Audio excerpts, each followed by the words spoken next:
Good morning, good afternoon, and good evening to all of our listeners here at PsychMic, brought to you by Queen's Psychology or Queen's University of Belfast. I am Faith Wallace, one of the co-hosts of PsychMic, and today I am joined by my lovely Megan, and I'll let her introduce herself. Hi there, I'm Megan and I'm in level 2.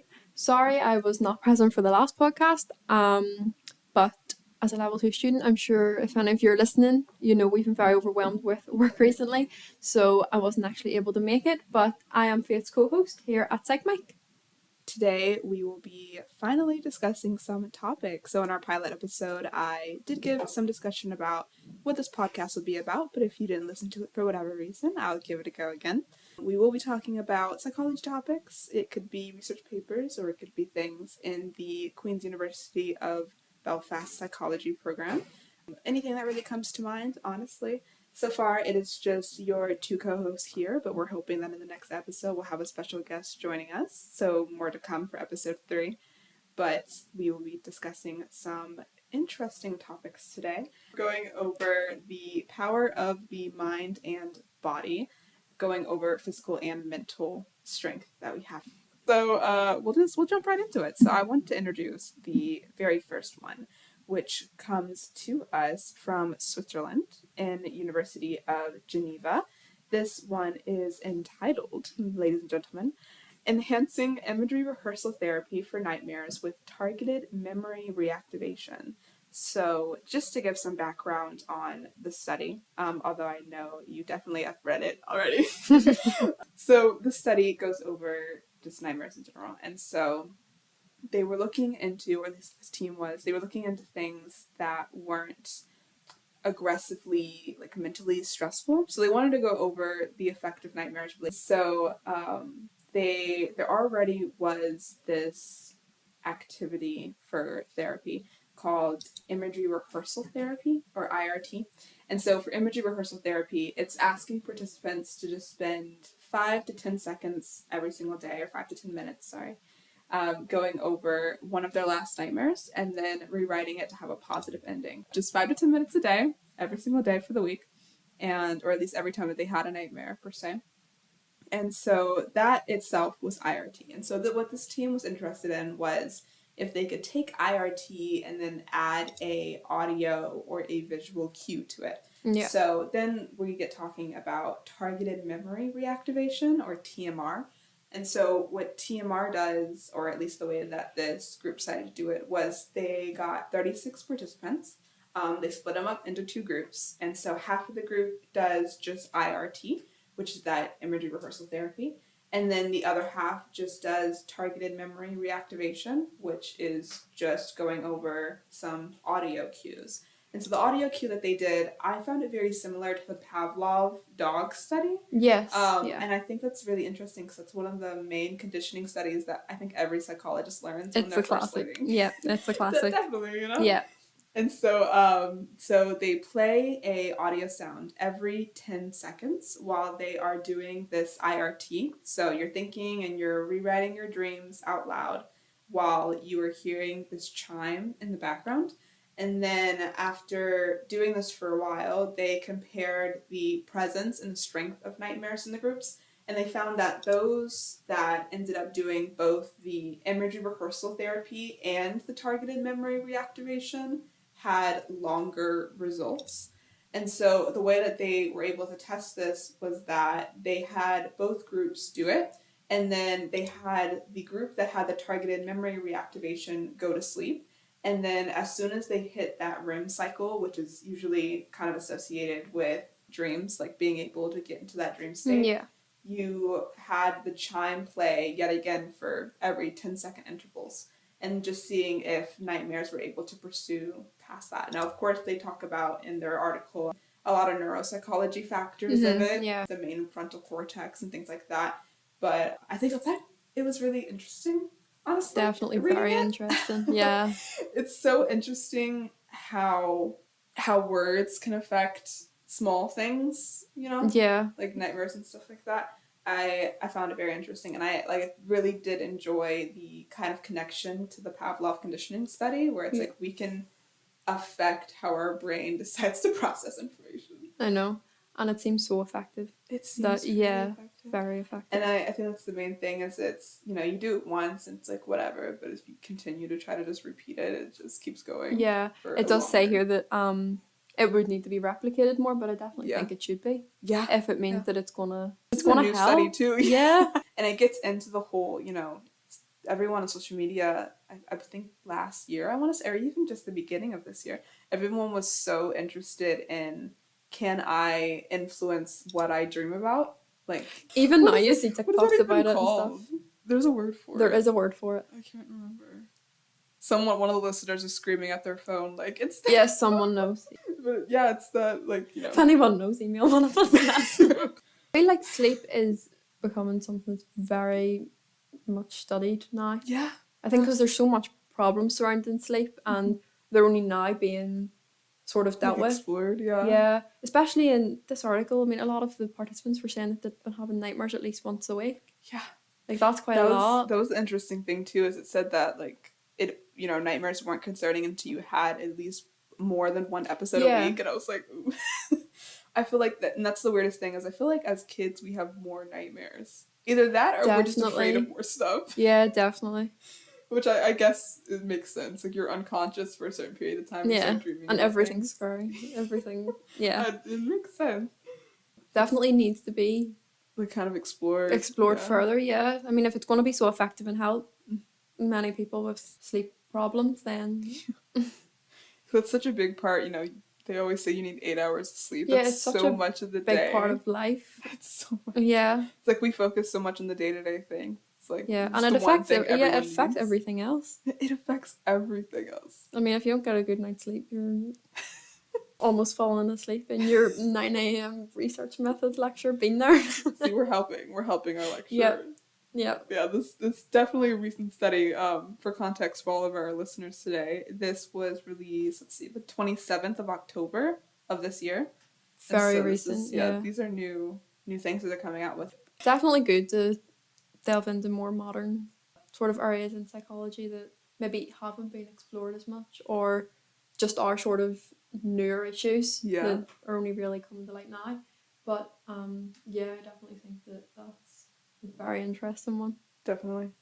It got me thinking about like affirmations kind of thing. Yeah. Because the biggest thing, here they use a chime, but I think what everyone got into, yet again trends on TikTok, is self-affirmations and saying them. And so there's so many, especially in the ASMR community, I feel like there are so many self-affirmations for sleep kind of thing. Yeah, there's if you go on YouTube and you look up ASMR sleep, so just hundreds of thousands of results. So many. It's so it's interesting, and so I started to think about some of those kind of topics, which leads us into our next topic of today, because our next topic does concern self-affirmations, but in a very, very different context. We have something that comes from the American Psychological Association. Let's see if I can get you some names. No, just published directly to Science Daily. Oosh. In 11 October of this year. So yet again, very, very recent study. Very recent, yeah. This one, which I feel like is probably one of our more favorites of the entire definitely, group, job insecurity. But it's the interesting thing is that now as we go into a modern age is robots and artificial intelligence, and that is what we'll be talking about today. So for this one, 343 parents of students that were attending the National University of Singapore, they were asked to read articles. And so they were split up into 3 groups. And so one group had to read about robots concerning their usage in business. And then another group was asked to read about robots in general, how they're built, how they move around, how they're coded, things like kind that. of like the manufacturer. And then we had that control group of just an unrelated topic. And so they were all asked to read these articles, and then they were asked about their job insecurity in terms of, will robots take your job in the future? And it was found that those who had to read about how robots can be used in their career field, they were more likely to feel more insecure about how stable their job was. About the ability to have your job taken. And I think that's so interesting, kind of. in Yeah. terms of how afraid we are of the unknown, basically. Yeah. And it was one of those things where there was a questionnaire done with an online survey, and it was 400 people that actually ended up participating for it. And they were just asked to rate some of their own self-affirmations in their job and things like that. And it was found that those that felt more confident in themselves were more likely to participate in self-affirmations, and they were also more likely to feel less anxious about robots taking their jobs. Oh, really? And then vice versa, those who felt less secure in their jobs were less likely to participate in self-affirmations, but more likely to feel like they were less than a robot. And Yeah. so the biggest issue is for robots, we see them, especially because of media, I definitely think the media has such an impact. Everyone's watching iRobot and they're Yeah. horrified that a robot's going to take And I their even think career. too, the amount of times you would see, even on talk shows, like some scientists bringing in their new robot. Like it's like 9 o'clock in the morning, you're eating your breakfast and you're watching This Morning, and there's like this robot just on your screen, and they're telling you that it can do X, Y, and Z. Like, Yeah. and I mean, It's so concerning. modern technology is crazy. Yeah, and I think that's the biggest thing, is that we're watching these things get built and coded, and they're doing beautiful things, which, like, props to them. Shout out to all of our STEM majors doing artificial intelligence. Yeah. So interesting that people are more likely to overestimate what robots can do, but underestimate what they can do. Yeah. And I think that's the biggest thing, is because, like, kind of like how we talked about in the nightmare study, we have so much power that we still are analyzing. Yeah, like we're just not aware of it at all. And we just underestimate it so easily. Even like the power of self-affirmations, like it's such a small thing that you could do. Yeah. And the difference that you could make to your life is... Yeah. Yeah, like so 8 hours of sleep. Of course, you don't dream during that whole time, but you dream during a good portion of it, at least for most people. Mm-hmm. And just to think that 5 to 10 minutes a day, like that's like, I don't even know. Like That's like a shower. Yeah. That robot is not taking my job.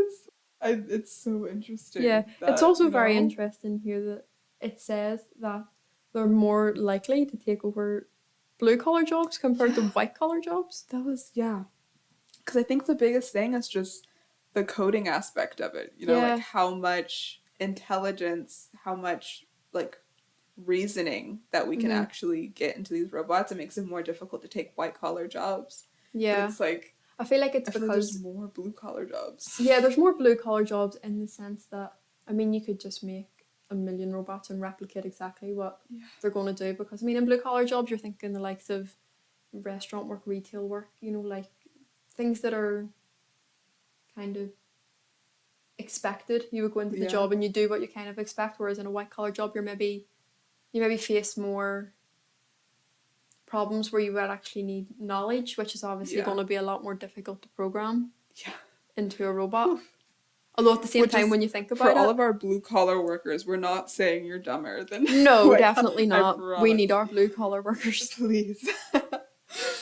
But yeah, no, there's so much complexity to it. I think it's more the fact that you would assume that robots would be made for white-collar jobs. Yeah. I think that's kind of what the interesting part of it is.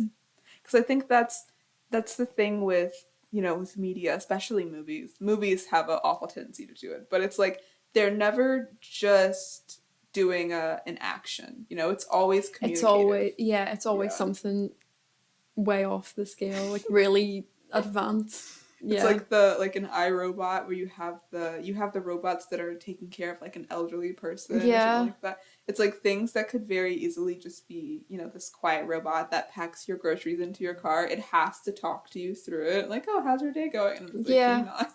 So I feel like especially with media, we connect so much to intelligence. Like they will be able to know everything we know and more. And I feel like that's very interesting, because I feel like there's half of the population probably thinks that, and the other half, I feel like they believe that the robot is only really as good as the coder and the coding system that's in it. And so ultimately, it is still a human that is, yeah, And it's definitely, it's strange. It's very strange. And this is still like 343 for the article, and then 400 for the questionnaire. So these are still, like, they're good numbers, but they're still pretty low numbers in terms of the entire population. In terms of how many people work as well, like, so many people have jobs that I'm sure there has been worries surrounding at some stage. Yeah. I mean, I feel like it's just with the whole sort of like development of technology. I feel like people definitely fear that robots are going to take over. I mean, we've been hearing it for years. So right, like we've been here for so long. Yeah. It's very interesting. It's an interesting fear. And a lot of people, like, you know, it's a fear for the present, you know, like, oh, they're going to take my job. And so it's like they believe that these robots their coding will surpass them in their lifetime. Like, it's not like a descendant thing where it's like, oh, 20 years from now, 100 years from now, maybe. Yeah. But like, it's like, no, in the next 10 years, they're gonna learn to take my job and I'll be out of a job. And that, first of all, scary. Definitely scary. Yeah, 'cause I feel like you sort of hear like, oh, robots will take over in the future, but then you realize the future is our future. It's so, yeah. Yeah, like, very chaotic. Speaking of chaos, we are going to go into some of the more complex issues, and complex being, you know, we've talked a lot about mental strength, how strong we can be mentally. But now there are so many things, scary things, that can happen physically that are strong. Yep. And going into that, we have the neuroplasticity. It comes from University of Pittsburgh. And it goes over word and facial recognition for the brain, but not just the brain, half of a brain. Half the brain. Only half of it. So this study from University of Pittsburgh talks about some of the things with recognition for the hemispheres. And so they talk about how one side is more adept for word recognition, so being able to read visual words, and then the other side being able to recognize faces, and so facial recognition. And so they were undergoing some studies with children in terms of people who had to get a hemispherectomy, which, to break it all down for you, the hemisphere, which of course is just half of the brain, as well as ectomy, which is just the process of removing a part of the body. And so hemispherectomy is, of course, just the removal of one of the hemispheres. And so we have these children who had to undergo surgery, and they were tested on their ability to recognize faces as well as words. And so, for example, word recognition-wise, for this study, they had words that were only about one letter apart. So the difference between soap or soup, things like that, and seeing how fast and how accurate they were at being able to look at these words and acknowledge what they were in very short periods of time. And it did find that even though they had half of their entire brain that they were still 80% accurate throughout it all, which I think is very interesting because 80% is really high. It's very high. And that wasn't just one participant. That was pretty much, that was all. That was, like, it's like the average, and that's like props to the brain for rewiring. But like, it's like neuroplasticity, it seems obviously definitely a very complex thing. Yeah, definitely. But very complicated too, because it challenges, I feel like, everything we know about our brain, because we have all of these different sections. You know, the section's responsible for this is responsible for this. But when you remove part of it, kids, everything just seems everything's to jump over. It's just gonna teleport right over it, and then now we have different sections that'll be responsible for things. The brain is pretty amazing. It is. It honestly is. And now what I'm really excited to read up on is, you know, for the neuroplasticity, especially for like taking on an entire hemisphere, is, does the leftover hemisphere, do all the different sections, do they all take on new roles? Or is it just the entire thing in general is just... Yeah, does the whole brain just take all the roles, or does each individual part get a new role. Yeah. Pretty much. Yeah.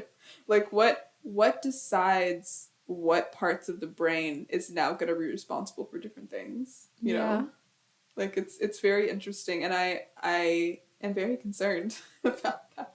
And yet again, this is a new study, 25th of October 2022. So these are new findings. Yeah. These are new findings, and it's so weird because we've been here for centuries. Although because it is such a rare surgery, Yeah, they're very limited to research. Yeah. In the area. And I feel like, you know, when we were talking about some of the topics just earlier, reviewing some of the things, you brought up a really good point about the difference between kids and adults. You know, because this was done on kids because, you know, they have a higher chance of this neuroplasticity giving them more than 80% of recognition. But if it was performed on an adult, I wonder would there be any sort of difference? Yeah. Like how accurate would it be? And it's one of those things where I feel like it's bad enough that it's rare as is to have a whole part of your brain taken out, but it has to be risky doing it for an adult. Definitely. It has to. Like I don't think any adult would even really want to. Like I'm assuming that there would have to be someone. But would anyone really say like, "Oh, so you're telling me that as an adult, my brain is less likely to be able to rewire itself either properly or effectively, and now you want to remove half of it?" No, thank you. Yeah, I feel there'd be a lot of fear there. Just being told that half of your brain is about to be removed. And so it's one of those things where it definitely, this is something where it really needs to be researched. Definitely needs to be researched. It's going to take forever before we actually get a solid study group that can be a generalized population or a sample of the population. So I feel like too, I know it mentioned that it was often due to epilepsy. I mean, often kids, I feel like often that's diagnosed as a child. That's kind of more likely to be picked up as a child. So I feel like that's maybe why. Yeah. It's like it's rare, but it's more common. Yeah, but I wonder that we should maybe look into that for next time. Has there been anything performed on adults? Every following episode, we need to have like question corner. Yeah. Where we just get to like read more into things and answer. Yeah, definitely. But it does need more research because, I mean, that could be a whole new gateway to exploring the brain. Yeah, it's like we're learning so much in, I don't want to say small parts of time, but it's small parts of time. And then we have, you know, especially with robots and things like that, and the idea of having mechanical pieces of yourself that could also support things. There's going to be a whole new field of research that needs to be done for all of our future psychologists listening. It's crazy to think what we're going to be researching in years to come. This will be us. We'll be I wonder what it's going to be. It'll be one of these topics. It might be, yeah. Could be. Going into that, another topic very, very, very similar. Partial reprogramming by bacteria promotes adult liver organ growth without fibrosis or tumorigenesis. Very interesting topic. It talks about a very, very strange ancient disease. Definitely very strange. Leprosy, for some reason. Leprosy. So bacteria that is associated with leprosy, can it regenerate the liver? It, of course, only tested on animals, which debatable. Definitely debatable. Ethically very debatable, yes. Very debatable. But nonetheless. We love animals here. Very, very interesting. It's yet again one of those things where, you know, leprosy, I don't think anyone, if a doctor came up to you and they said, you have this disease, but would you let us make you keep it? Instead of doing something to help you. To make you better, would you let us? Can we watch if it regenerates your liver? No.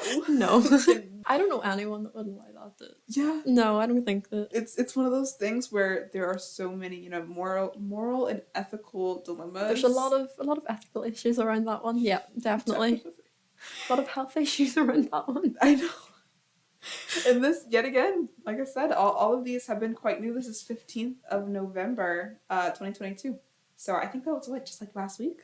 Yeah, that's very recent. Yeah. Very, very interesting. Yeah. One thing we were talking about is whose idea was this? Yeah, because it's the bacteria, associated with leprosy, and they did it on animals, which, like, how... Like, I would love to know who decided, you know what, we're going to put this disease into an animal and see if anything happens. Right, and they're just like, hey, the liver looks like it's moving. It's a strange concept. It's very strange. I wonder how, even as, growing psychologist, I wonder how people come up with these ideas. Like, if it was just something where you're looking maybe for helpful cures kind of thing, or helpful things to help with... Yeah, I feel like a lot of the time it can be like accidental. Yeah. Like the find things that they're not looking for. Yeah. Like you're coming up with medicine and you're just like, oh, the liver fixes itself now. New news drop, in case anyone didn't know. It's so weird. And I think there's such fear in, disease, especially just even the word disease. It's a big word. Like, it's a word that definitely, I don't think ever really has positive connotations to it. At least very rarely ever has positive connotations. And so the idea that there are diseases out there that carry bacteria that can help us it's a very scary thought, because it's how far are we going to push this? Yeah, it's very risky. Are we going to look into cancer? Are we going to look into other kinds of diseases? Like how far down the line of diseases, like in the future, is COVID gonna help us with something? Imagine. Like, is something with COVID going to be something that helps us, like, regenerate a lung or something? And then that is it's so strange to think about, because there could be so much that disease could do for our bodies that we're just completely unaware of. Yeah. But I think finding people to test on would be... Yeah. It's bad. Yeah. And luckily we're getting to, there definitely still is some morally questionable events that are happening in the psychology world at the moment. Definitely, yes. But we are finally getting away from, tricking people into keeping diseases or lying to them to make it go longer. I think people are a lot more aware as well nowadays. Yeah, so yeah, I definitely. think that, a little more hesitant. Yes, definitely. Which is so sad, though, because then when you come up to things that are more wholesome, I would say, in the psychology world, people are so nervous to do it.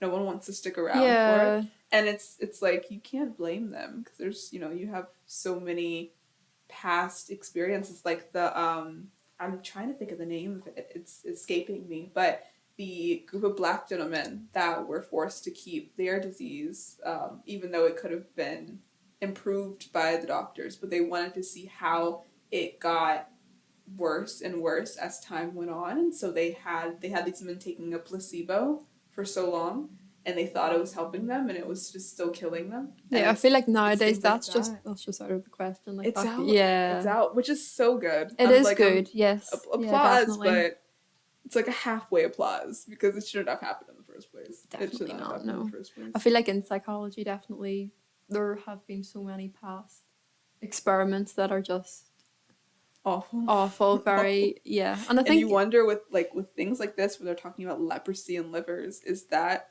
our future? Like, is any scientist looking at this and they're just like, leprosy bacteria, huh? Yeah. It's a scary thought, definitely. Thinking about what psychologists might take this information and just do morally unethical things just to research it. Yeah. It's one of those things where it's like, will taking a liver, will the ability to regrow our liver be worth it if we did something morally unethical to figure out how to get there? I feel like the thing is too, though, even if it did regrow the liver, there's still a disease in your body. There's still like, how do you continue? Yeah. Like, is it just the bacteria? Because this, here, let's see. Let's answer some questions. So scientists have discovered that parasites associated with leprosy can reprogram cells to increase the size of the liver in adult animals without causing damage, scarring, or tumors.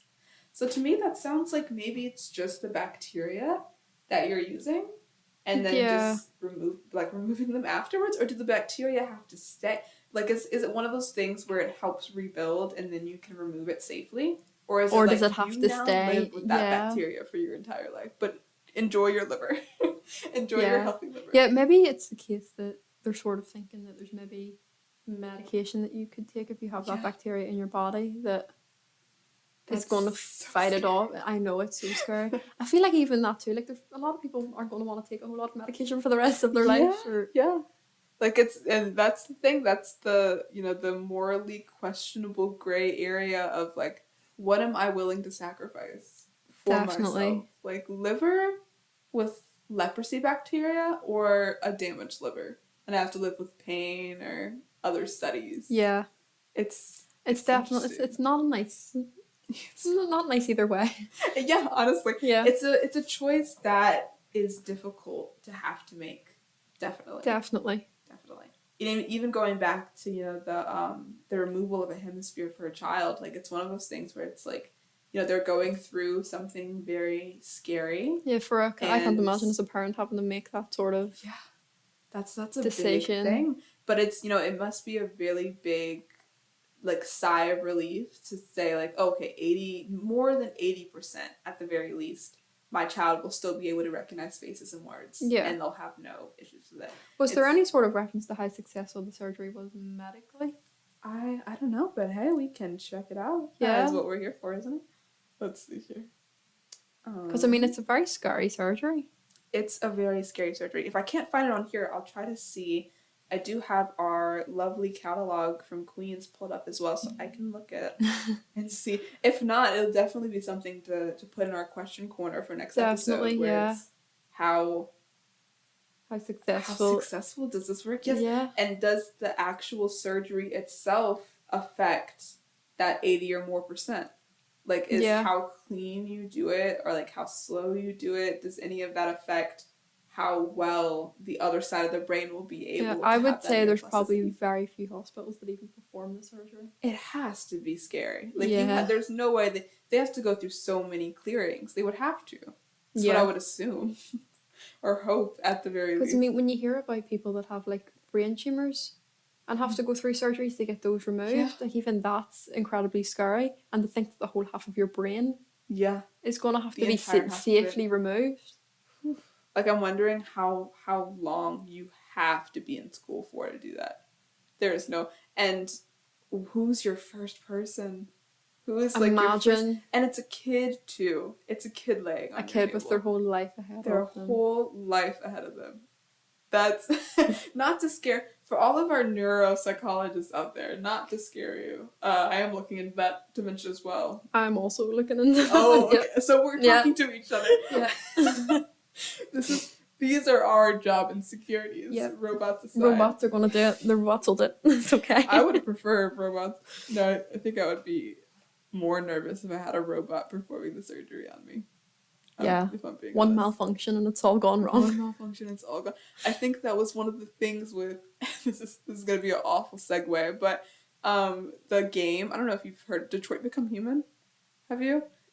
Ooh, okay, long story short, it's a video game, of course, and it is about artificial intelligence, so robots that are very, very human-like, and so it's them, coming back, kind of coming to life in a kind of a way, coming up with their own morals and stuff like that, but they've been like servants, basically, for so long.